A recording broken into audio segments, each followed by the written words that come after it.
I want you to look back at what we saw with Hannah in 1 Samuel, and I want to look at verse 11. Chapter 1, verse 11.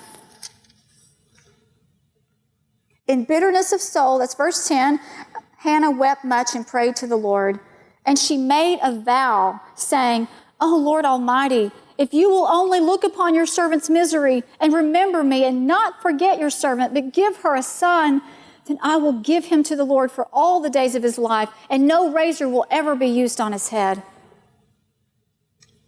God does not come to deliverance at the moment we expect him, because sometimes higher purposes beyond our own lives are at stake. This was not simply about Hannah and God showing himself faithful to her, which he does.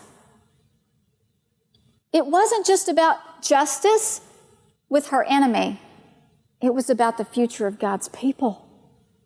What we know about Samuel, the son that she does have, is that he was planted at exactly the right place at the right time.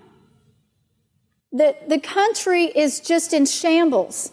Very little leadership. We already learned that there was rarely a word from the Lord. And in comes Samuel.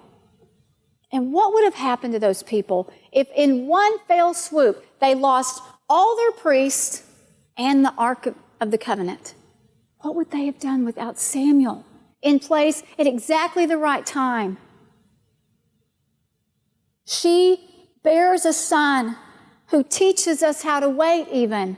And because we see in chapter 7 later in the same book, verse 12, that Samuel took a stone and set it up between Mizpah and Shen. He named it Ebenezer, saying, "Thus far has the Lord helped us." Thus far has the Lord helped us. And Ebenezer, we know, means help stone. And when he says thus far or hitherto, what he's really saying is that God's help is from day to day and from place to place. It's not just a one-time deal. It's not that you're going to come to a grave situation and need to call on him and he will be there and that's it. It's day to day and place to place, not because we deserve it, but because he's so faithful to do it.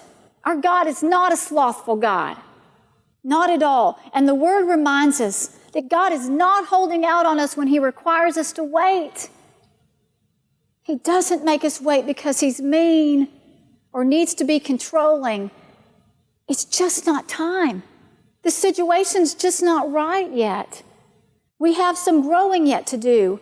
And sometimes the long span of feeling God is not speaking or moving may be necessary to line us up more with what he wants for our lives, just like he did with Hannah.